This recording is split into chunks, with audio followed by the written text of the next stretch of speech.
On March 1st, in the battle for the village of Poplavy, I was wounded in my left arm. The wound, however, was not serious, but the commander of the medical company, Lieutenant Ivan Nestorenko, insisted that I be evacuated. I was lying in the Army Field Hospital, which was not far from the front line.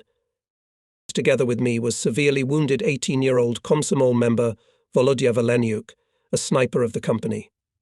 Only in 1985, at the Victory Parade, we met in Moscow. Volodya was a second group invalid. He fought for a year, managed to destroy 18 fascists. The Third Shock Army approached the Velikaya River, but the spring thaw began, and the troops went on the defense. At the end of April, my arm healed, and I was discharged from the hospital. Without difficulty, I found the headquarters of the 150th, located in a dense coniferous forest. The division was in the second echelon of the army. It received a large replenishment and was staffed. But I did not get into the 756th Regiment. I proved that I had every right to return to my unit, but the Chief of Staff of the division was adamant. I was sent to the 469th Rifle Regiment as Deputy Commander of the 2nd Rifle Battalion to the famous Major Ivan Vasilievich Koltunov. Combat met me without much enthusiasm, examined me from head to toe, and said something inaudible, like MDAAA. The end of April and the beginning of May passed in work built the second echelon of defence. Tens of thousands of cubic meters of earth were thrown over. We dug up to 80 kilometers of trenches and passages. They built bunkers and dugouts.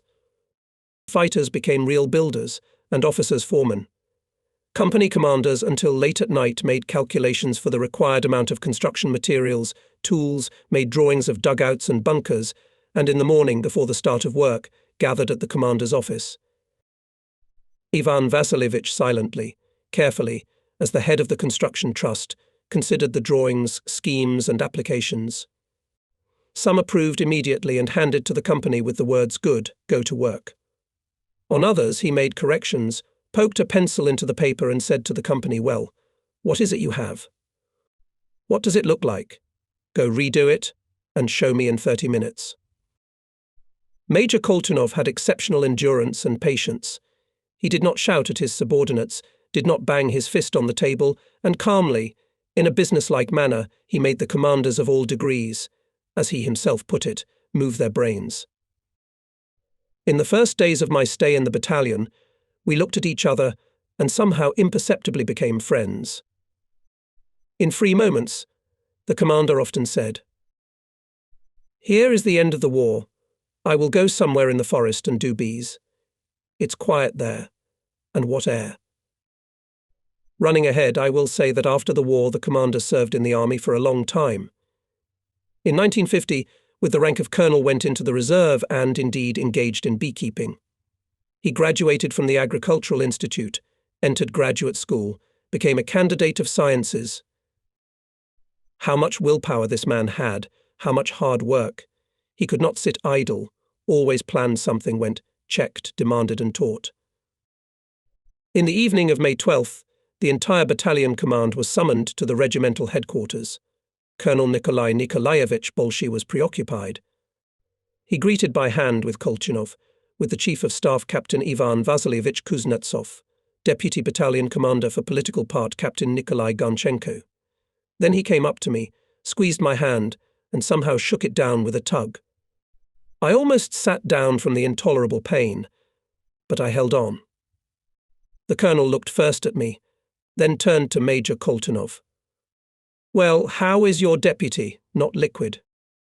This question made me sweat on my forehead. I wanted to answer that liquidity is checked in battle, not in this way, but I kept silent. Soon to the regimental headquarters came Gazik.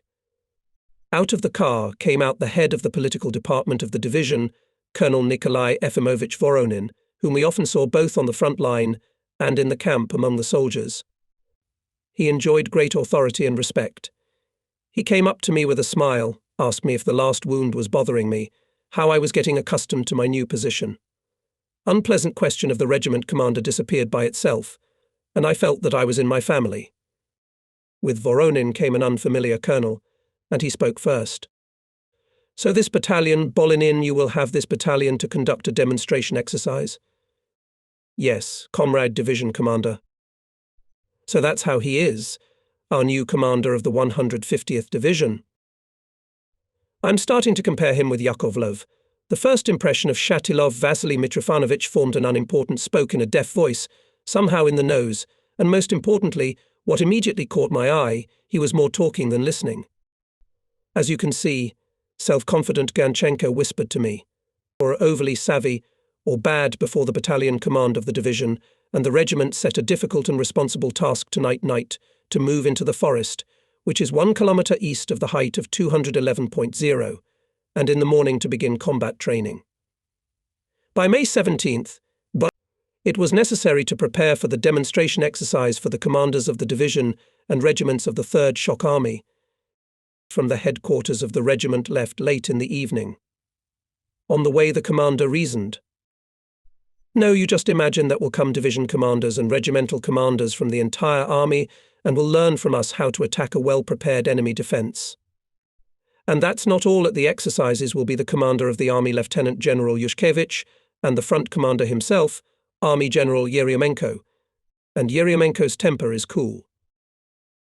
In advance, under the personal leadership of Colonel Shatilov's Sapper Battalion Division, created at height 211.0, strongly fortified stronghold enemy.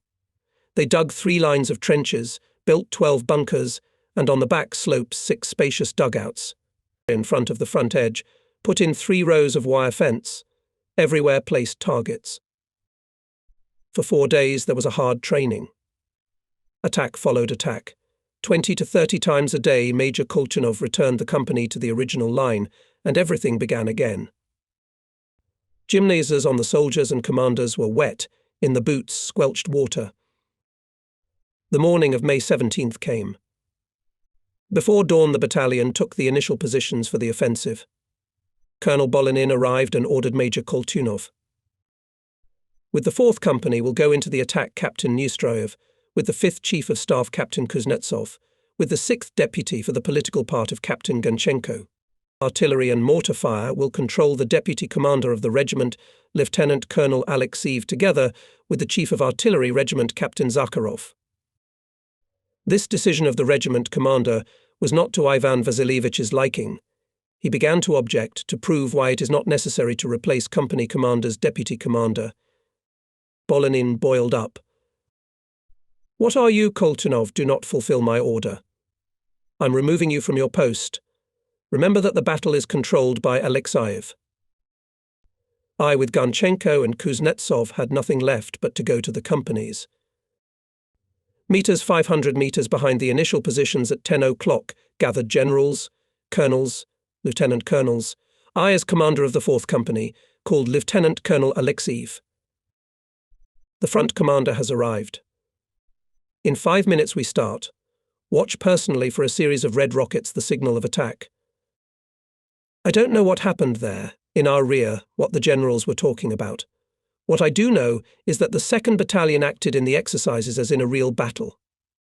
When we captured the 3rd trench and went in pursuit of the retreating enemy, all the soldiers and commanders were wet.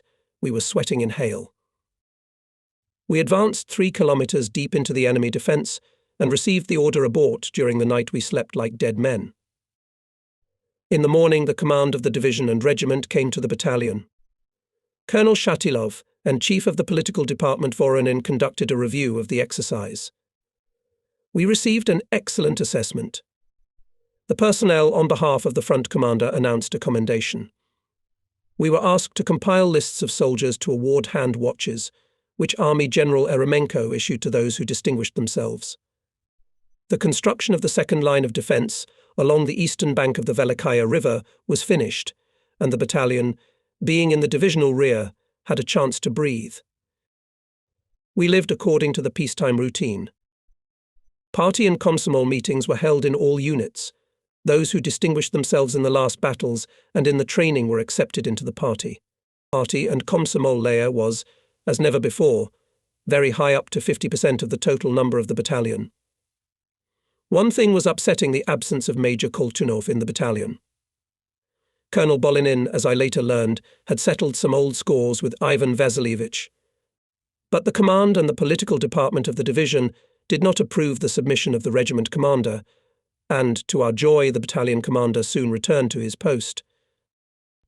June 20th, the battalion command, along with the commanders of companies and special units, were called to the front line.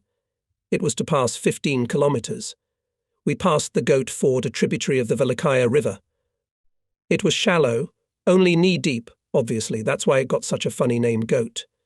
Between the hills and heights, through the gullies overgrown with slender birches, where some little birds sang, we came to the edge of the forest between two lakes. On the edge of the forest were our trenches. They were occupied by units of the first echelon. The lakes were connected with each other by a channel. The width of the channel reached 50, the depth in some places more than 2 meters. A serious water obstacle. Steep slopes of height 228.4 started from the western shore of the channel not further than 5-6 meters away. The height was covered with sparse shrubbery. Somewhere on it stood century-old pine trees mutilated by the war, without tops. In the first trench, at the observation post of Vasily Innokentyevich Davidov's battalion, we were met by the regimental commander and the chief of staff, Lieutenant Colonel Utkin.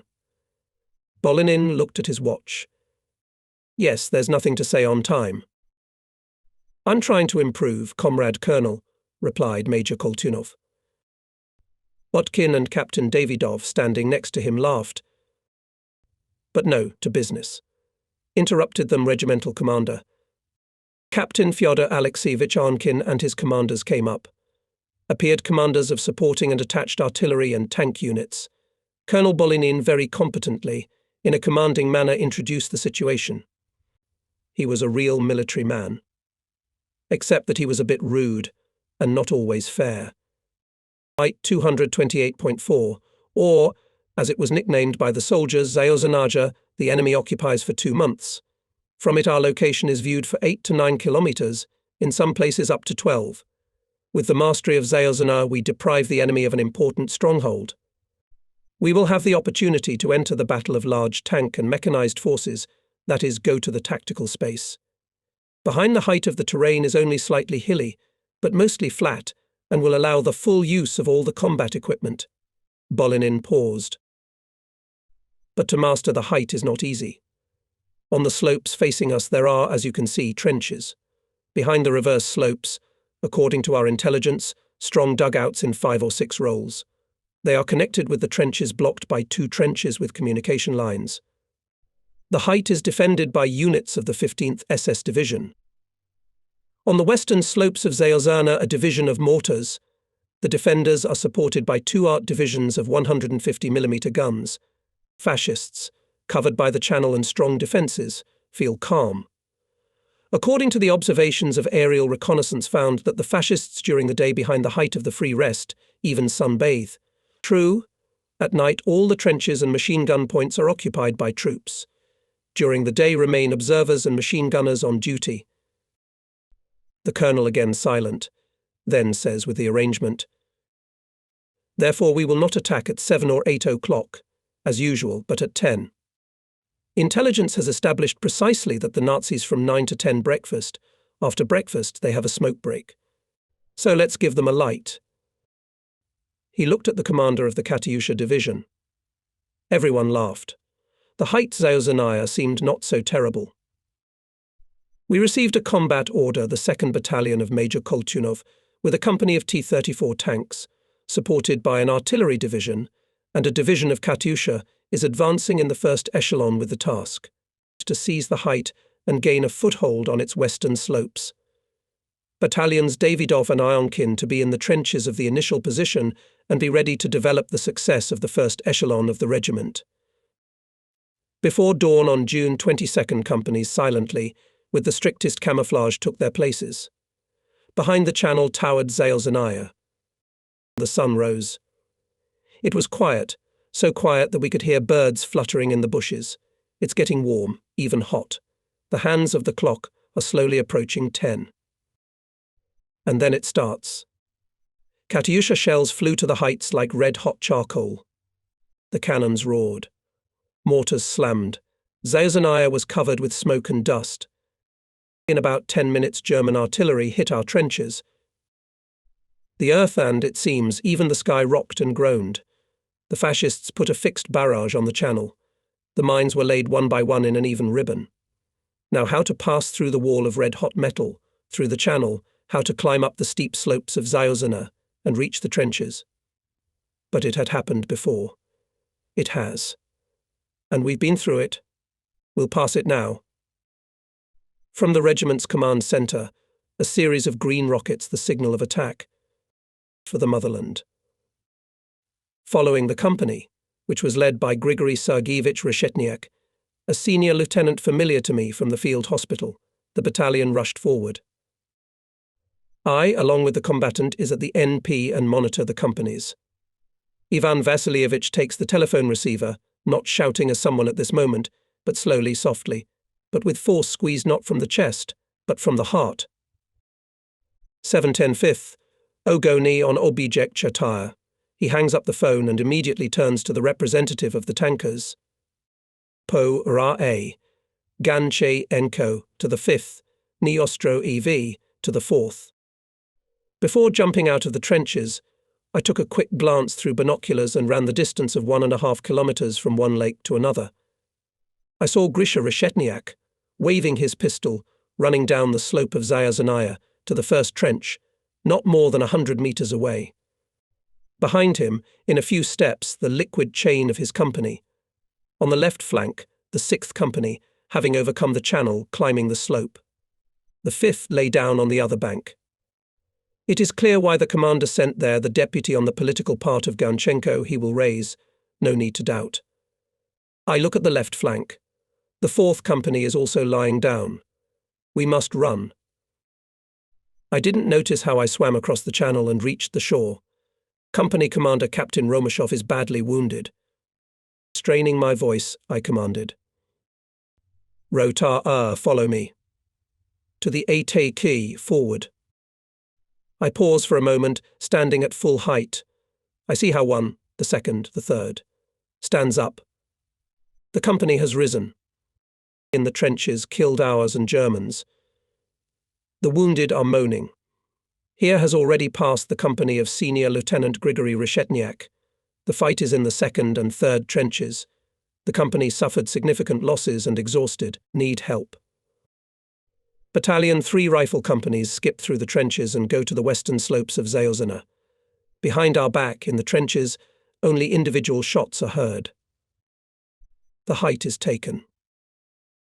But on the channel, and the entire eastern slope of the Germans are mortar fire, and every minute it intensifies, thicken.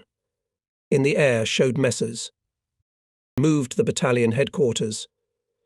Kolchinov is already nearby in some trench on the western slope of the height. As before the attack, focused and collected, he commands impressively and imperiously. Liaison men, liaison with the companies. Another minute later follows the command. Dig in. Now will be followed by a counterattack. They dug trenches, pulled communications, dragged guns to direct fire, set up tanks for firing from the spot. Mortars were shooting the western foot of the height. In case of an attack, they were preparing a fixed barrage. Bolinin introduced Davidov's battalion into the battle. He took positions to our left. German planes bombed our near-rear areas of firing positions of artillery. By lunchtime, after a short but intense artillery preparation, the Nazis launched a counterattack. From Zayuzana we had a good view. The west was viewed for 10 kilometers. We could see how the German tanks, I counted up to 30 of them, turned on a wide front and moved to the height. Behind the tanks, about 2 kilometers from us, was infantry. You could see it as if on the palm of your hand. Our artillery and mortars opened fire. The enemy chain was covered with smoke. Before evening, Hitlerites again made an attack, but it had no success. The night of June 23rd passed quietly. People rested a little. Battalion Arnkin made up the second echelon of the regiment and was in the German trenches on the eastern slopes of Zayuzanaya. According to the regimental commander's plan, it could be used as a reserve to strike in the event of an enemy breakthrough. Major Kolchinov took under the battalion headquarters German dugout, roomy and sturdy. Above the head 6 rolls of thick pine logs. However, the dugout had one significant disadvantage: the door looked to the west, towards the enemy, and German bullets could fly into it. As soon as dawn broke, the Nazis opened fire on the height. The shells and mines were laying down tightly. There was a continuous roll of thunder.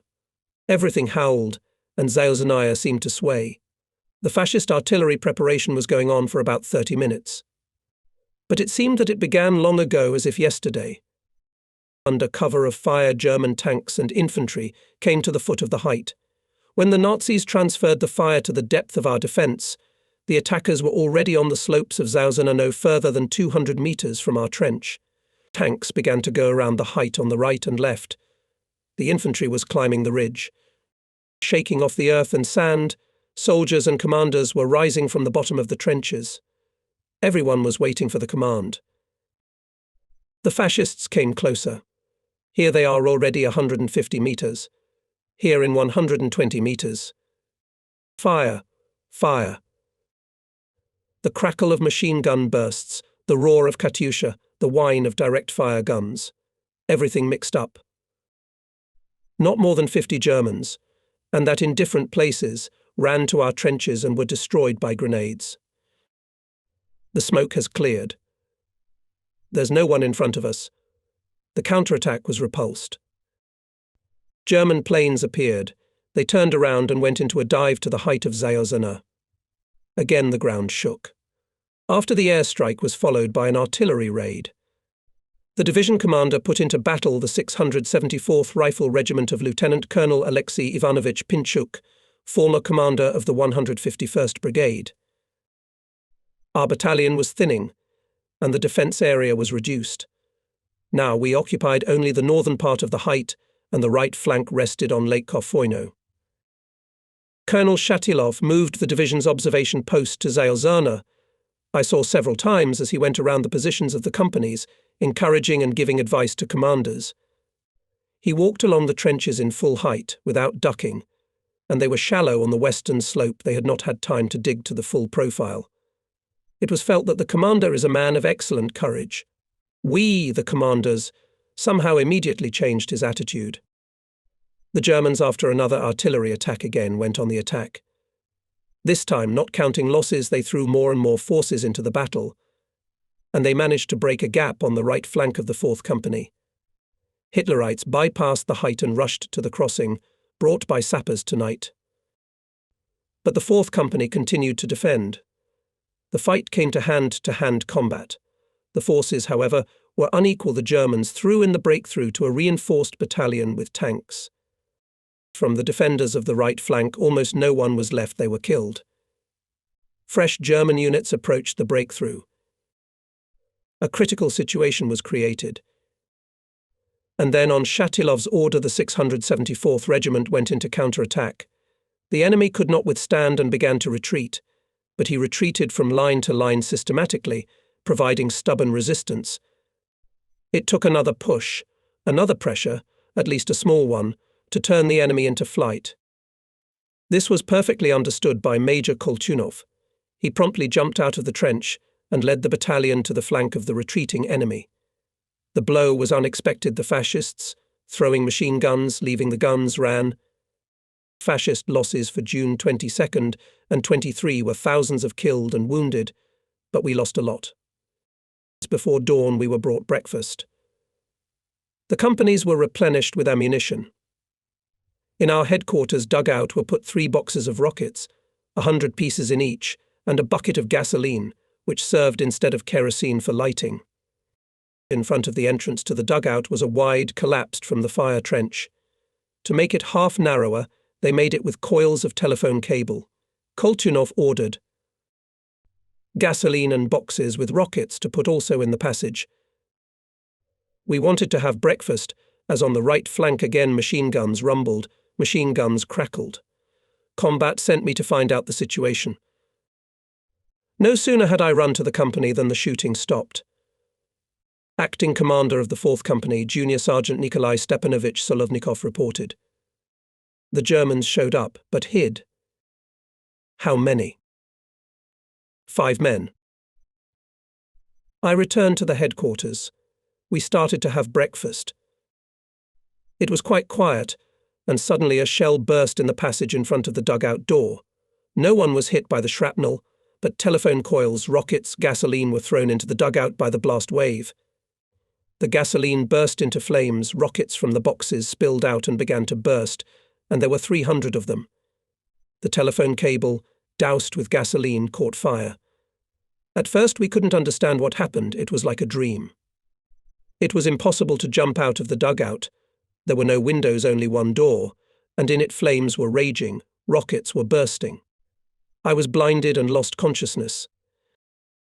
In the medical center, I found out the commander and Captain Ganchenko were badly burned. My orderly Mitya Kashutin had both hands amputated. I also suffered a lot. My face and hands were burned. I could not see anything. I thought I was blinded.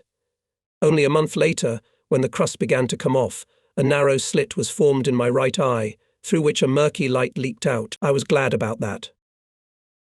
I was lying in the hospital in the town of Ostashkov, which in the summer of the 44th year had already become a deep rear. German aviation did not bomb us. The fascists did not care about our rear. The front was cracking at all seams. Soviet troops were approaching the state border. Every day the radio transmitted joyful news. A large group was surrounded. An important railroad junction was taken. The city was liberated. In one of the orders I heard to declare gratitude and assign the name Idritskaya, 150th Rifle Division. On July 21st, the radio reported, yesterday a group of German generals made an assassination attempt on Hitler. We, wounded, hotly discussed what was happening. How I wanted to go to the front. But I was bedridden. I was discharged from the hospital only on September 2nd. I was entrusted to be a commander. In the personnel department of the army, I received awards: the Order of Patriotic War of the 2nd degree for Poplevy and the Order of Patriotic War of the 1st degree for the height of 228.4. I received a direction to his division as commander of a rifle battalion.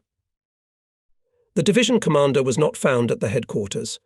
Colonel Dyakov, the new chief of staff, said that he was at the observation post of the 674th Rifle Regiment, which was repelling attacks. He paused and added, "The situation is heavy." I went to look for an observation post. In front of the river Ogra was fighting. The enemy trying to prevent the exit of parts of the 150th. Division to the river went into counterattack. I searched for the division commander. I looked, and on his shoulders general's epaulettes. He spoke on the phone, and I waited for the right moment, and then reported. Captain Nestroyev, after hospitalization, came for further service as commander of a rifle battalion. Handed the general a direction. Mikhailov, Shatilov turned to the unfamiliar to me Lieutenant Colonel, send instead of Major Strizhnev. Mikhailov turned out to be my regimental commander. Although there was a battle and ahead, on the hills, spreading smoke, Lieutenant Colonel briefly introduced me to the situation. It is necessary to hold the line at all costs. The commander had just been wounded there, and, it seems, badly in the stomach. Go, he finished, and looked at me. I had not had time to move away even 100 meters, as the NP was covered with artillery fire. Lieutenant Colonel Mikhailov was wounded. At the battalion observation post, with binoculars in his hands in the trench, stood Captain Pronin, my deputy. At the bottom of the trench squatted Chief of Staff Captain Chepelev and wrote something. Well, here I am again on the front line, again in battle. It was September 14th, 1944. In Latvia, the fighting was of a special nature. Hitler and the high command of the Nazi troops attached great importance to the Baltics. They tried to keep it in their hands at any cost, as it covered East Prussia. Every city and town, every height was prepared for defence. Every metre of Latvian land was taken with a fight. I had to be in continuous fighting for almost 2 months, or rather 53 days and nights. We took farms and nameless heights. We lost battle friends. We were replenished and moved west again. He grew a beard. He lost weight. He could speak only in a whisper. He had torn his voice. On October 28th, he was wounded in the hand of his right arm. A small fragment of a shell lodged in the bone. The wound was bandaged by an orderly of some rifle company. I don't even remember who, threw a meter bandage over my neck, tied the ends of it on my chest in a knot, put my hand in the garter, and asked, "Good combat?" "Good," I answered, and stayed in the battle. Passed through the forest, through some swamp, and again the hills. Again high rises girdled with barbed wire. We passed the town of Dobel, burned and destroyed to the ground by the Nazis, and again went deep into the swampy forest. There was firing everywhere, the sound of heavy guns. On November 6th, not only my battalion, but the whole division was attacked by the enemy from the village of Kursy. The fascists were coming through. Not counting losses, they threw more and more new forces into the battle. We had to raise and lead the battalion in counterattacks 3 times before lunchtime on the eve of the Great October Revolution. Major Sergei Chernobrovkin, a favourite of the division, was killed. Killed commander of the 3rd Battalion Andrei Matveyev. Severely wounded Captain Chepelov. At the 3rd counterattack, when we on the shoulders of the retreating enemy almost broke into his trench, I was hit on the legs. I fell down. Wounded again, and this time badly. I was hospitalized for the 5th time and arrived at the regiment, still limping on my right leg. The division was already in Poland, near the town of Minsk-Mazowiecki. I went to the headquarters and reported. Colonel Zinchenko, the commander of the 756th Regiment, met me cordially, asked me about my health and well-being, offered to have a meal together. I could see that he was very concerned. When we sat down at the table, Zinchenko said, "The last battles in Latvia were heavy. The regiment has 2 rifle battalions in battalions of 70-80 people. We will be replenished. We will form a 3rd battalion. You'll form it." His orderly had already set the table. Dinner was modest 1 small steamed cutlet, paper-thin slices of Dutch cheese. "Well, comrade combat, shall we eat?" He moved the plate with bread closer to me. I waited for something, looked furtively at the door, behind which the orderly hid. But it was quiet. I was freezing. I was riding in the back of a car full of crates. I wanted to warm my soul with a glass. "Comrade Nestrayev, eat," said the colonel. I realized that I wouldn't wait for vodka. Later I learned that the regiment commander does not drink and does not keep any alcoholic beverages. That's how I met the new regiment commander. With him I went from Warsaw to Berlin, and I am glad that I served with him. The colonel was cautious, judicious, but not without courage in conducting combat operations. As for his personal courage, it was an example for me. In the first days of January here, near Minsk-Mazowiecki, not far from Warsaw, we received replenishment. My 3rd battalion was formed. I didn't have to do combat training for a long time. The troops of the 1st Belarusian Front, which included our 3rd Shock Army, were preparing for the Vistula Oder operation. It was an extraordinary operation, both in its objectives and in scope, in the very pace of the offensive. At that time, of course, we did not know the plan of the command, even on the scale of the army, not to mention the front. But everyone felt that we had to accomplish something very significant. Let me start by saying at least that the battalion had never been as full as it was in those January days. We received a lot of automatic weapons. There was a lot of artillery stationed around us in the woods. There was another reason for high spirits. The battles for nameless heights and small villages were over for us. Somewhere ahead was Warsaw, and from it the way led to other big cities, of course, to Berlin. From these thoughts, even breathtaking. Everyone realized that in this offensive we would certainly come to the land of fascist Germany. Let's see what it is, this cursed land from which the war crawled across the world. January 14, at dawn ahead, somewhere beyond the Vistula, artillery preparation rumbled, and we were still standing in the forest. The battle was on a wide front, and that was good. It began. A huge offensive began. Later we learned that the troops of the 1st Belarusian Front made 2 strikes that day, the main one from Magniszewski Bridgehead and auxiliary from Pulkovo. Our army at the first stage was assigned a secondary role. It remained in the reserve of the front. but later we moved to the first echelon. On January 15th, we were taken to the initial area to the eastern bank of the Vistula River, to Prague, a suburb of the Polish capital. On the western bank stood Warsaw. On the fourth day of the offensive, the troops of the First Belarusian Front, under the command of Marshal Zhukov, advanced far to the west and made a deep encirclement of Warsaw. The Germans were forced to abandon it. We marched through Warsaw at night. The fascists completely destroyed the city. Piles of bricks and stone were left of it. When I looked at the ruins, my heart clenched. Day and night, the 150th Division moved forward in regimental columns. They rested no more than 4 or 5 hours a day. These were tiring marches, but no one complained, and the front was rolling more and more rapidly to the west. We were rushed forward as fast as possible. In those days, there was a peculiar situation. The First Belarusian Front had already advanced to the Oder, and its right neighbour, the Second Belarusian Front, whose main forces were turned against the encircled East Prussian grouping, fell behind. Actually, its left flank, which was fighting on the Vistula, fell behind. Thus, between the fronts formed a huge gap. The enemy could break into it from eastern Pomerania at any time. For him, every day was a real opportunity to strike in the flank and rear of the First Belarusian Front. And the Germans had a lot of forces there. To secure his flank, the commander of the front, Marshal Zhukov, ordered our army, as well as some associations, to turn sharply to the northwest. Now we went only forced marches. We had to pass 152 kilometers, and here new hardships awaited us. On the march we were caught by a ferocious storm. A long and tearing howl rolled across the ground and the sky. In the face, like a dry broom, prickly snow whipped. Nothing could be seen in 5 paces around. We were walking in separate battalion columns.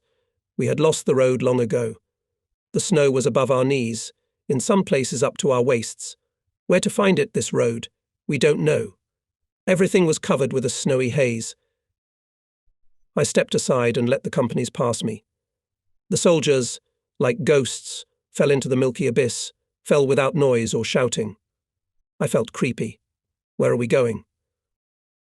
My contact, Petya Pyatnitsky, shielded me with his body from the raging elements. His eyes, narrow as slits, looked at me expectantly. I felt that he wanted to help me in some way. But how? At any moment, Petya could take off his overcoat, cover me, and stay in a shirt. I knew that, but what was needed now was something else. I threw off my overcoat and handed it to Pyatnitsky. Cover it. I'll look at the map. He didn't hear. There was howling and whistling all around. I pulled him to me and shouted in his ear, "Cover me with a tent. Cover me with a tent." Finally he understood. I crouched under the tent, staring at the tablet. But what could it tell me? There are no landmarks around. I'm freezing. My teeth are chattering. I wave my hand to Pyatnitsky. Let's go. Yes, of course, let's go. Why look at a map now? When you do not know where you are, the map will not help. Now run. Catch up with the head of the column. But nothing. At least we'll warm up. The column stops. People fall down. Many fall asleep at once. The snow covers them from above. Why did Captain Yaranov, my new deputy in formation, stop the battalion? The road. The road combat. I understood rather than heard the words. I stomped my foot firmly. There was indeed a road. It stretched across our movement, was deserted and dead. Not a trace, not a soul. Which way to go? Right or left? It doesn't matter, we have to go. And then we'll get somewhere. I sent forward Pyatnitsky with 2 machine gunners and ordered to raise the battalion. Let's move. Strictly stick to the road. It is swept with snowdrifts, like waves, and it is easy to lose our way. Not more than an hour passed. I was about to take a break, as Pyatnitsky came out of the snow cloud. There are some houses ahead. I could hear dogs barking. Probably sheep dogs. I left the machine gunners by the road. If anything, they'll come running. My thoughts overtake one another. Maybe there's a German outpost? Or a line of defence? Machinally by habit, I give the order to Guselikov, his company goes head. 8th Company to turn around and take the defence. Chief of Staff, along with Pyatnitsky and a group of soldiers sent to the huts. Immediately call the commanders of units, and while waiting for them, shelter from the wind behind a high snowdrift. My thoughts are not cheerful. Suddenly the Germans, maybe even with tanks. And Zinchenko is good. Several times deployed radio silent. But what's the regiment commander got to do with it? I myself led the battalion to hell knows where. Comrade Combat, the commander of the 7th Company, Captain Kuksin, showed up on your orders. Taut, slender, fresh, as if there was no heavy march, Kuksin's report took me out of my thoughts. I looked up. The company officer was standing at attention. Sit next to him. There is to sit next to me.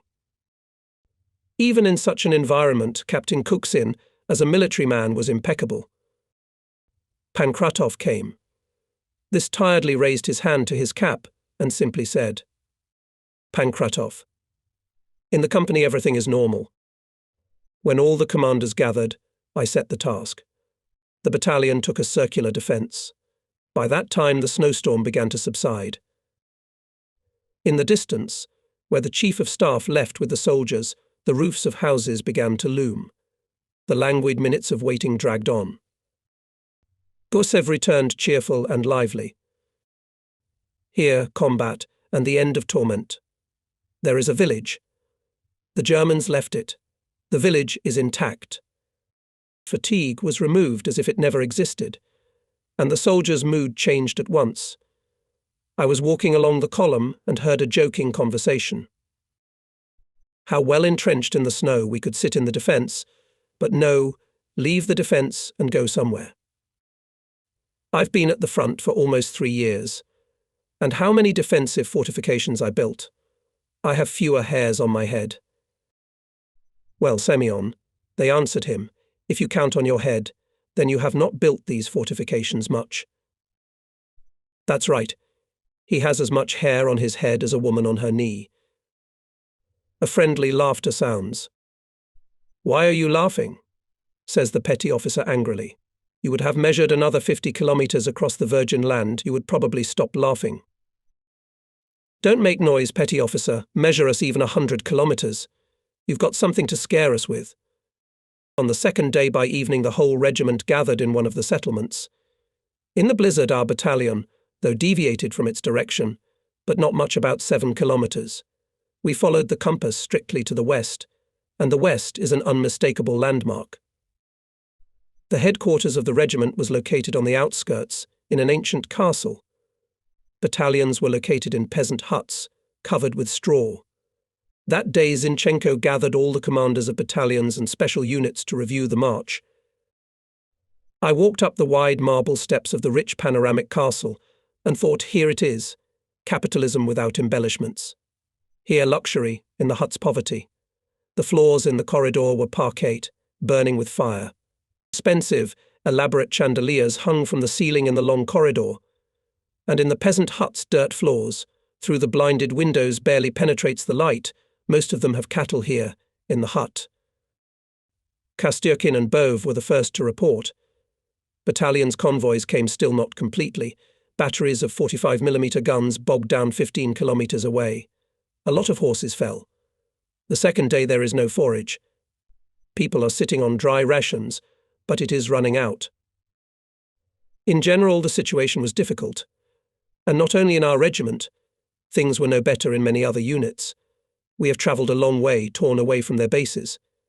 In addition, a lot of difficulties brought us winter, snowy and harsh. The roads were covered with snow.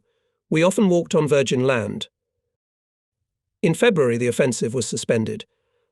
More than 40 years have passed since then.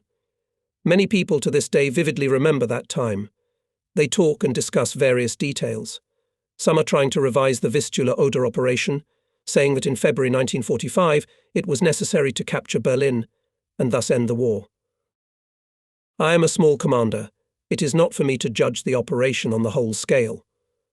But I know that in February 1945 our rear was lagging behind, and we lacked a lot of things.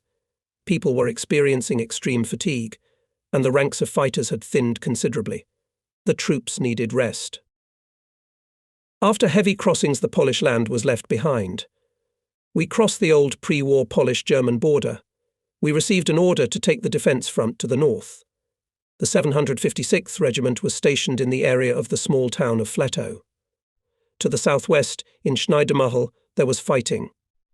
Although the fortress with encircled German troops remained in our deep rear, the Nazis continued to resist. They rejected Soviet offers to lay down arms. On February 14th, the enemy at the cost of huge losses broke through the encirclement ring and moved strictly to the north in eastern Pomerania, where a large group of Nazi troops was concentrated. Hitler planned to use it for a flank attack on the troops of the First Belarusian Front, standing on the Oder. Colonel Zinchenko set the task the 3rd Battalion immediately on the alert to move to the height of 69.5, through which passes the road from Schneidermahl to Pomerania, take the defence and delay the enemy's advance until the approach of the main forces of the regiment. The battalion settled the road in time and entrenched on the height. The Nazis had not yet appeared. I checked the battalion defence area for the 10th time. Everything seemed to be fine. In the afternoon, an enemy column appeared. It not even went, but wandered disorganized without reconnaissance. I decided to let it get closer, 500, 400, 300 meters. I give the command. Fire.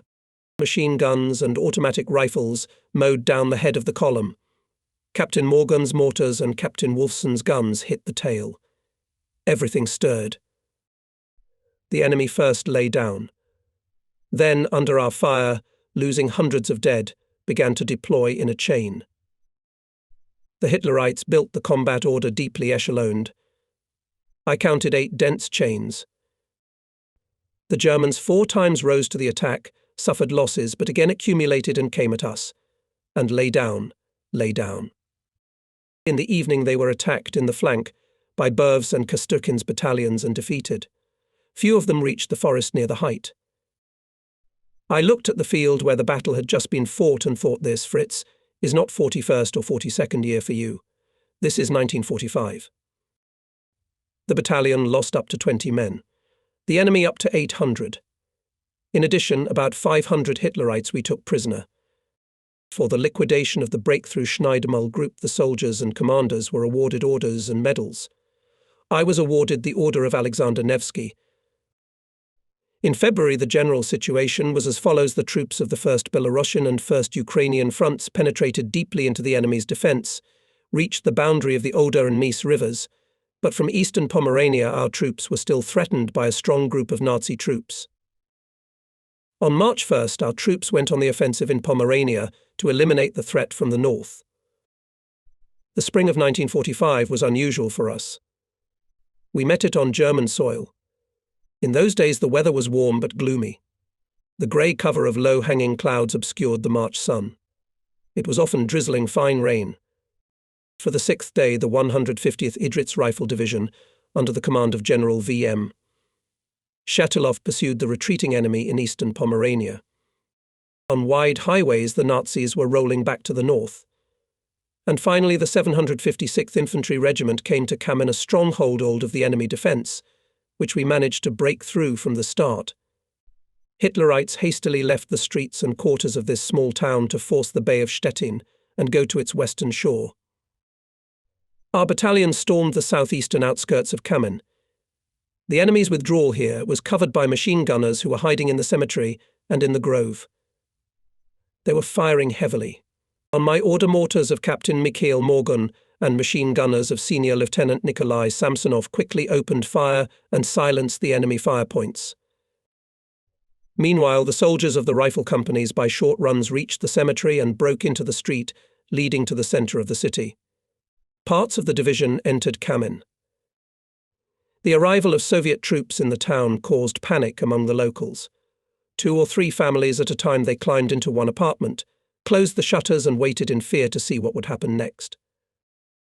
Our regiment took several hundred Hitler's soldiers, a lot of military equipment, wagons, including about 30 vehicles with ammunition and food. Gradually, the firing quieted down. Our battalion was taken out to the second echelon of the regiment. But the enemy was still in the vicinity.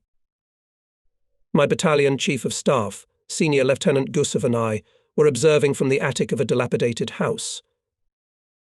Gusev did not have a thorough military training, but he had frontline experience and always helped me well in a difficult moment.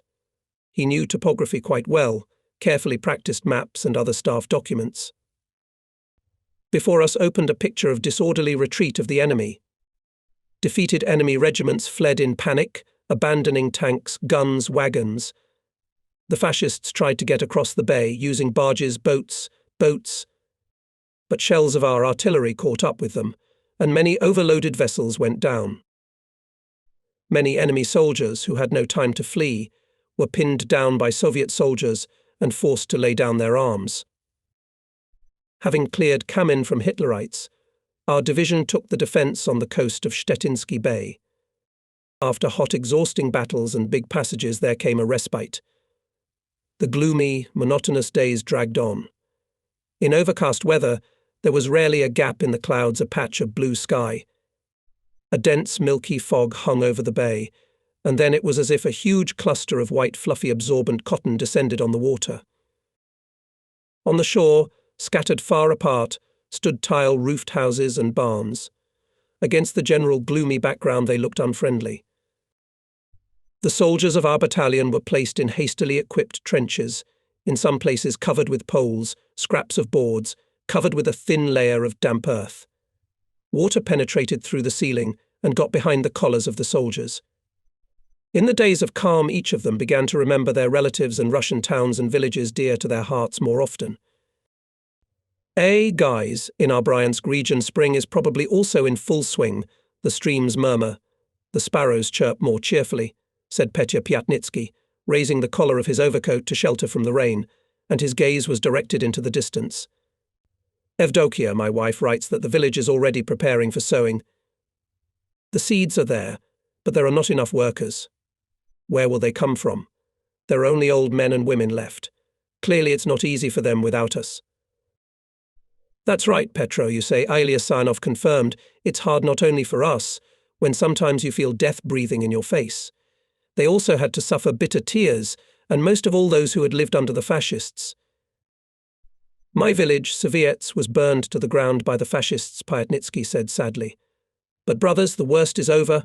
Soon the fascist will be finished, and we will go home. We will raise everything again. I can't even believe that such a day will come. Oh, what a celebration it will be. And the conversation flowed quietly, revealing the soldiers' thoughts, feelings and experiences. Peter Pyatnitsky told his friends about the Bryansk forests, Sarnov about Kustanay, about the grassy steppes of Kazakhstan, Zazulia about Ukraine.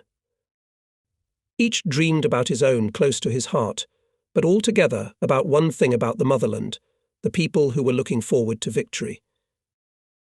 In those days I heard many stories about soldiers' fates. Almost all of them were sad. Here's one of them. A young soldier, Vasya Kondratenko, told me we lived in Ukraine, in a district town near Kharkov. We had a large family. My father worked at a factory. My mother was a housewife. Grisha, my older, 19-year-old brother, worked together with my father at the factory.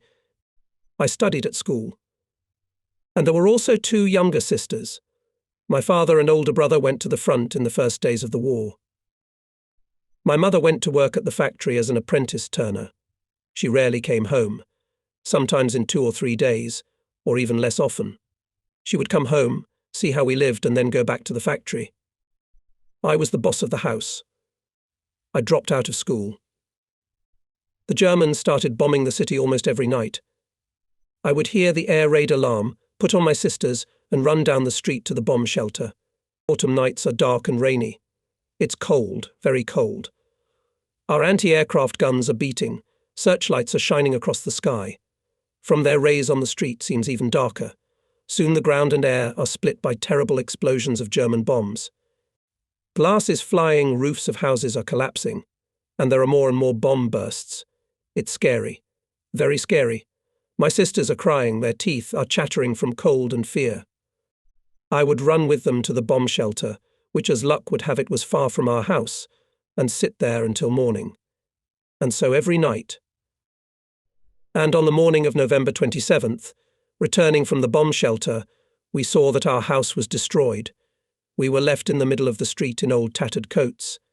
The new, better things had been sold long ago, and the rest, what we still had, was lost in the ruins of the house. I went to the factory to look for my mother. She put us with an acquaintance somewhere on the outskirts of the city. She herself went back to work. Letters from my father and brother came very rarely. In December, Grisha sent a letter. He was badly wounded. Mother did not have time to dry her tears with us. As the terrible news came, my father died. In the winter of 1942, our factory was evacuated to the deep rear. Many people travelled directly on open platforms together with the equipment. On the way, several times German airplanes struck. We thought we would never make it, we would get killed on the way. In 1942, I started working. And when I turned 18, I joined the army. I joined your battalion. I'll be a year old soon. My mother writes that my sisters are sick, her head has turned white. And my mother was beautiful, red-cheeked, with black curly hair. But nothing she writes, I fulfill the plan by 150 to 180%. After Vasia's story, everyone was silent for a long time. It's all right, we'll get through it, he concluded. In these days, officers of the regimental staff often went into the trenches to the soldiers to talk to them. Once in the evening I was sneaking along the message line to the command post, and at the turn I met Senior Lieutenant Prilov, the regimental agitator. "Where are you going?" I asked him. "To the soldiers. To smoke, to talk. Let's go together." Following us was Prilov's constant companion, the orderly Vasil. Everyone in the regiment knew this 18-year-old young man who had voluntarily joined the Soviet army. Small in stature, with a characteristic soft voice, Vasil resembled a perky teenage girl. We jumped into the trench. On the liquid, sticky mud approached a group of fighters. A soldier warms himself with smoke, shaves with an orwell, but he is still as cheerful as ever. He smiles cheerfully. Prilov began and continued. "Well, have you settled in well, boys? Have you burrowed deep?" The agitator of the regiment, Prilov, called all soldiers, sergeants and officers with warmth of heart, although some of them were already over 50.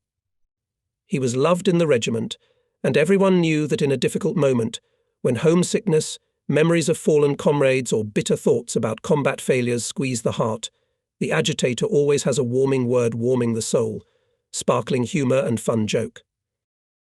"Is it true that here we will guard the fascists?" Ivan Zozulia addressed us. "Don't believe every rumour," Prilov objected. "We won't stay here long, we must hurry." Prilov paused, then finished his thought quite unexpectedly. "Yes, we must hurry home. There aren't many workers left in the village, and we're about to sow." That's right, said the soldiers in unison.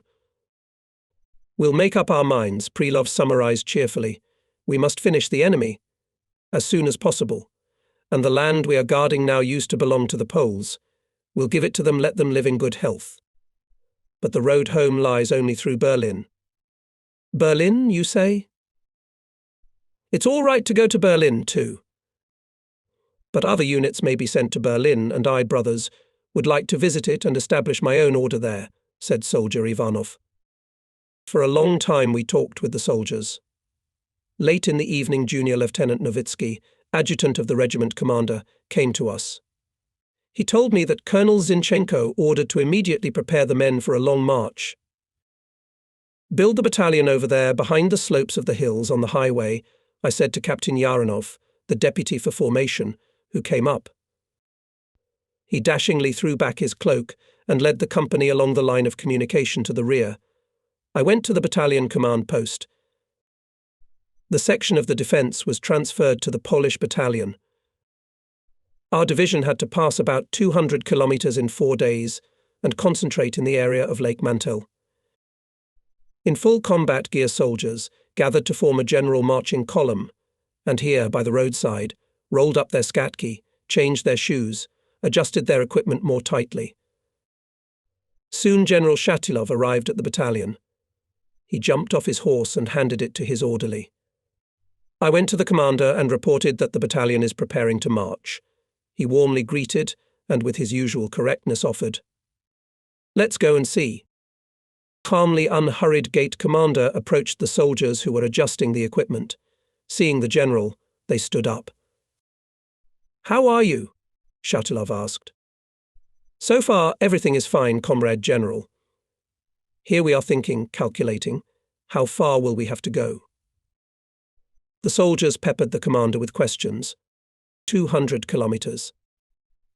"Better prepare your shoes, do not allow scuffs on the way, or the road will seem long," advised Vasily Mitrofanovich half-jokingly. "We are used to crossings. It's not the first time. I believe and hope." Shatilov's clean-shaven face lit up with a satisfied smile. He wished the soldiers success and went on. "After checking our battalion, General Shatilov on horseback rode around the other regiments, gathered commanders of units to instruct them how to organize and conduct the march.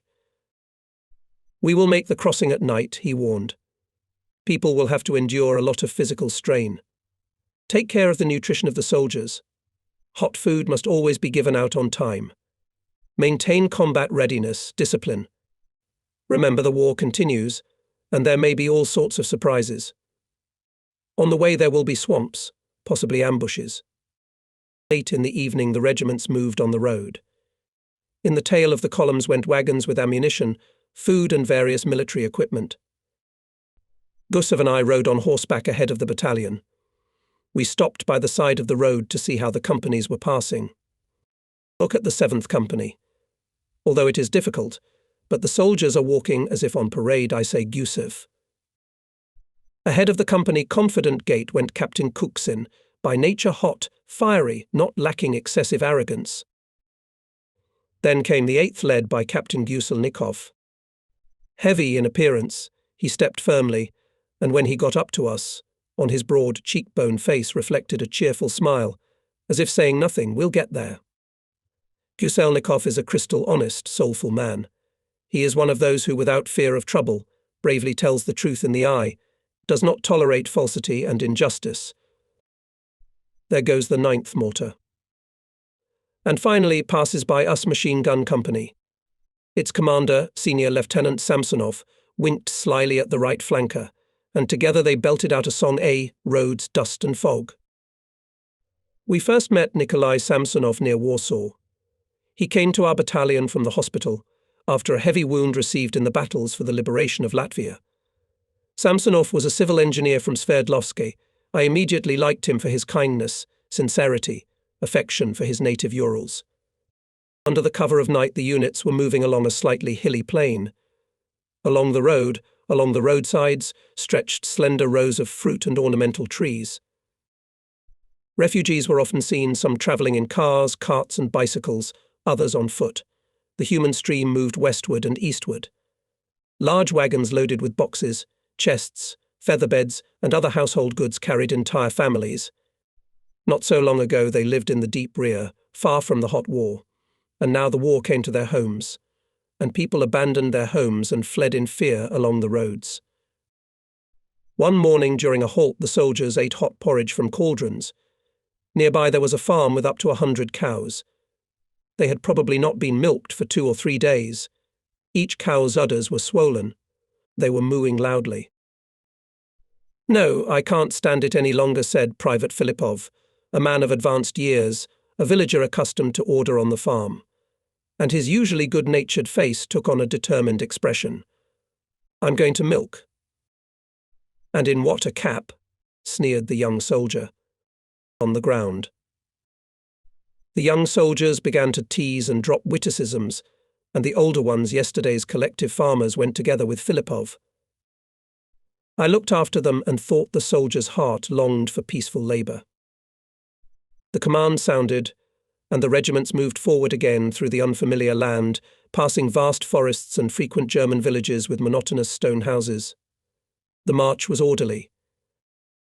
It was the clear, cloudless morning of the 4th day of our march. In front of us lay the fields, and in the distance, on the left, stretched out the calm surface of a large lake. A little away from the road we could see a hillock. This was our destination. Even from afar we noticed at the edge of the grove several Willis and a dozen horsemen. Corps headquarters, I thought. The assumption was justified.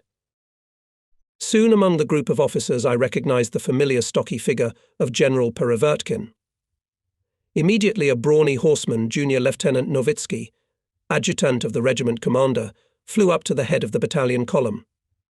To the regiment commander, "They're the commander of the corps and the division commander," he shouted, nodding his head pointing toward the hill. I left Yaronov in my place and followed the adjutant. On the hill near the corps commander already stood General Shatilov, Colonel Zinchenko, Captain Bove and several other people. When all the summoned officers gathered, the regimental commander in the most concise form set us a task. In a few hours the regiments settled in the villages spread around the lake. The division headquarters was stationed in the village of Klein Mantel. Some units entered the military town, from which stretched an asphalted road to the deserted airfield. Our regiment occupied a 3-story barracks, girded by full-profile trenches dug by the Nazis. The battalion was assigned the first floor. After the march the men were given a day's rest. The soldiers first cleaned their weapons, slept, and then began to put their uniforms and equipment in order, washed and shaved, telling various tall tales and stories from the front life. By noon in the back of the corridor someone was already playing simple melodies on an accordion, as if attracting the soldiers who wanted to sing to their camp music. Some went outside to get some fresh air, to see how people lived here, until yesterday. Concerned, I returned to the battalion from the regimental commander. Tomorrow I had to start systematic combat training. I went into the staff room. At the table sit Gusev and Lieutenant Berest, my new deputy in political part. Both bent over the papers. "What are you doing?" "Formalization of award lists for those who distinguished themselves in the last battles." "That's right. Colonel Zinchenko asks that we submit these materials to him without delay. It'll take a night, but it'll be done by morning." "We'll manage." "You know, Kuzma, gather all the commanders of companies and special units by 18 o'clock. We'll talk about the tasks that the regiment commander has set before us, and you'll take care of the awards after the meeting." Gusev immediately called the duty officer and gave him the order to gather the officers. Waiting for their arrival, Berest and I and Gusev again and again thought about how to better organize combat and political training. We sketched out a plan, outlined the main topics for practicing tactical, fire and formation training, made a daily schedule. As if we were living in peacetime. Schedules. Combat training. Gusev grinned good-naturedly, looking at his papers. "It's coming to that, Kuzma," came into the lair of the enemy. "Peace, I think, is not far off, and in order to live to see that day sooner, we must study, improve our skills." Engrossed in work and conversation, we didn't notice how time passed. "May I?" Opening the door, asked Captain Guselnikov. "Come in." "Ivan." I pulled out my watch. The hands showed 18.00. I looked at Guselnikov and thought of him executive commander, always accurate. Following Guselnikov in the room entered Captain Kuksin, Senior Lieutenant Samsonov, Pankratov, Misha Morgan and other officers. The tedious transition did not seem to have made any imprint on them. They had time to shave, to sew up clean cuffs, to shine their boots. But Lieutenant Berest, who liked to flaunt his dress code, was especially distinguished by his neatness. For the sake of importance, he had grown a small, narrow moustache and carefully groomed it. The officers were rested and cheerful, and a lively conversation immediately ensued between them. "Ivan, have you lost your gun?" Kuksin teased Guselnikov, and at the same time winked at Berest. "You're joking. When I meet a fascist face-to-face, my gun is better than any gun," parries Guselnikov. The pistol TT, which he got somewhere, was the envy of officers who had nagans, and Guselnikov, like a child, was proud of it and did not miss an opportunity to tell once again about the story at Schneidermole. There he and his soldiers, repulsing the onslaught of the enemy, shot all the ammunition, and the Nazis pressed on.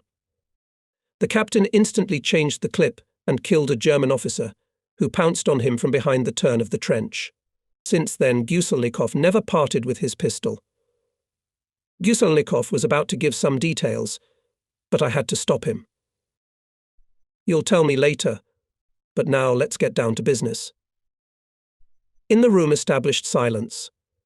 Commanders took out notebooks, pencils, and prepared to listen. I gave them detailed instructions of the regimental commander. First of all, companies and batteries were required to staff up to the regular staff and achieve cohesion of units. We had to take young, untrained soldiers, teach them to use weapons, to advance in chains, to attack, to fight hand-to-hand in the trenches, to block pillboxes, to act as part of tank landings. Great importance was attached to training soldiers, sergeants and officers in forcing water obstacles and advancing in night conditions. I'm not quite clear how to conduct physical training, Kuksin asked. We have little time, I answer him. Therefore, during the hours of physical training, every soldier should be taught hand-to-hand combat techniques. This is the main thing. And political training how? Asked Guselnikov. There will be a seminar. We need to make people aware that outside our homeland they need to hold the honor and dignity of Soviet soldiers especially high, to ensure that they correctly understand the international situation and their specific tasks, prepare for the political classes thoroughly. Replenishment will arrive soon, worried Samsonov. It is already at the regimental headquarters. By subtle outward signs, gestures, hurried notes, which were kept by company commanders, it was felt that people understand the importance of the tasks before them. We were in the center of Europe, in the lair of fascism. We came here through fire and storm, crushing the enemy, before whom the armies of many nations laid down their arms. Soviet soldiers marched on the land of Poland, Romania, Austria, Bulgaria, Czechoslovakia, Yugoslavia, Germany as flag-bearers of freedom. And in these moments, each of us realized training, shooting and camouflage, physical hardening and political classes, small milestones on the way to a great, great victory, which we all dreamed of from the first days of the war. I understood the thoughts of my comrades. I believed that they were well aware of their tasks, and therefore I thought it unnecessary to remind them of it once again. Our business conversation ended, and the commanders went to their units. Lieutenant Berest, deputy for political part, and Lieutenant Petrov, the battalion's partog, round-faced, well-built, remained in the room. We talked for a long time. When should we hold the party meeting? Petrov asked thoughtfully, biting the tip of a pencil. Tomorrow night, answered Berest, we cannot delay it. And the Komsomol? Battalion, company, in a day or two, so that communists are present at each of these meetings. Let's write it down like that. We must talk to young soldiers about the military oath, especially about discipline and vigilance, emphasized Berest. Early morning. Breathing is easy. The company's headed for Lake Mantel. Sing, Captain Guselnikov commands, and the ringing tenor of Private Yakimovich spills over the field. The formation friendship picks up. The song inspires people. With it imperceptibly for themselves, soldiers pass more than 3 kilometers. At the lake, the companies are divided into platoons, squads, and begin training. In the clearing near the old oak tree lined-up department, Senior Sergeant Sionova, he is one of the company, which I commanded in the garrison Babka, the rest are not. His uniform tightly fits his slim figure, on his lean face frozen expression of strict concentration. Squinting from the bright sun, he scrutinizes the soldiers. We will practice the techniques and rules of firing automatic rifles, he says, and immediately deftly shows how to prepare to fire a rifle from a lying position and from the knee. Some of the youth, says the commander, may think, why say all this, who needs such an exercise? Who thinks so, he is wrong and will pay for poor training with blood. If you do not kill the enemy, he will kill you. In battle, the stronger, more experienced, skillful and dexterous wins. Remember Pavlov of Stalingrad. The house he defended became a real fortress. The Nazis broke their teeth on it. Why? Pavlov knew his business. The soldiers of the department are divided into pairs and train. Classes are in full swing. The young are helped by the experienced, those who in the harsh battles have already tested their marksmanship in shooting at the enemy. In the battalion began intense combat training. From dawn to dawn people were learning the military business. Daily days, to the limit saturated with training, went by quickly. Everyone tried to do their best, both soldiers and commanders. And it is understandable we knew that the day would come when everyone would face the most severe test, a bloody battle with the enemy, driven into his den. Soon the commander of the regiment set us a task to prepare for a tactical exercise with overcoming a water obstacle with live firing. To reinforce the battalion was assigned an artillery and mortar battery. The latter was commanded by Lieutenant Minakov, my fellow Uralian, a brave and determined officer. He was proud of his military specialty and considered the 120mm mortar a powerful weapon. At the firing, Minakov always watched with admiration how Pud mines burst with great force, throwing lumps of earth far away. A division of 122mm howitzers was assigned for support. It was necessary to force Lake Mantle about 1 kilometre wide. The fulfillment of this task was preceded by thorough preparation. For several days we were busy moving to the starting line. On command, the soldiers inflated rubber boats, carried them on their shoulders to the water, and then proceeded to cross the lake. In the beginning, the training was not organized enough. Mistakes were made. They forgot wooden planks on the shore and put the bipods of hand machine guns on the rubber sides of the boats, or poorly prepared stands for machine guns. In order to achieve coherence and simultaneous launching of boats, we conducted dozens of trainings. It required such a strain that soldiers' uniforms became wet with sweat. On the eve of the exercise, I went ashore to better study the terrain and think about the possibility of using all the firepower. The sun was slipping toward sunset. With binoculars in my hands, I looked over the wide surface of the lake and the surrounding terrain. On the shores, as far as the eye can see, stretches coniferous and deciduous forest. On our eastern side, the descent to the water is gentle, on the opposite side steep rocky slopes, and further on a boundless green forest strip. Quietly humming a song, Captain Guselnikov came out of the bushes. "Where are you going, Ivan?" "I'm looking for a place to lay brushwood so that people wouldn't get stuck in the swamp when launching the boats." We stopped, smoked, admiring the purple sunset. A conversation started. Each of us wanted to share our dreams about the future, to talk about what might be ahead. "Can you imagine how many water frontiers we will overcome on our way?" "A lot," quietly said Guselnikov, machine drawing circles in the sand with a twig. "Not for nothing the Germans call the Oder the river of German destiny. They will not give it up without a fight." In my opinion, Ivan, the exercises at Lake Mantel are a rehearsal before forcing the Oder, as well as the canals and rivers flowing west of it. "And look out, combat. You need to keep your eyes open, critically assessing the terrain," said Guselnikov. "And I think we have made a mistake. Even from here, from a low place, and that can see the boats, the enemy will easily detect them from their height."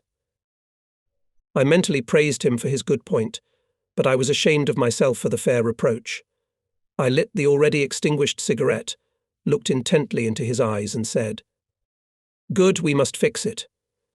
The battalion, raised on alarm, moved to the starting line.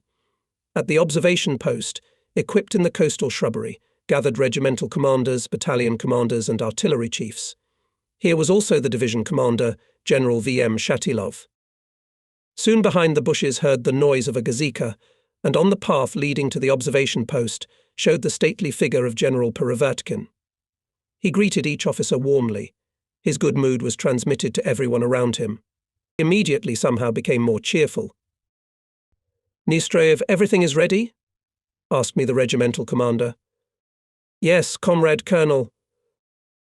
And then high in the sky red rockets scattered in a fiery sheaf. Hundreds of invisible eyes were watching from their hiding places, waiting for this signal.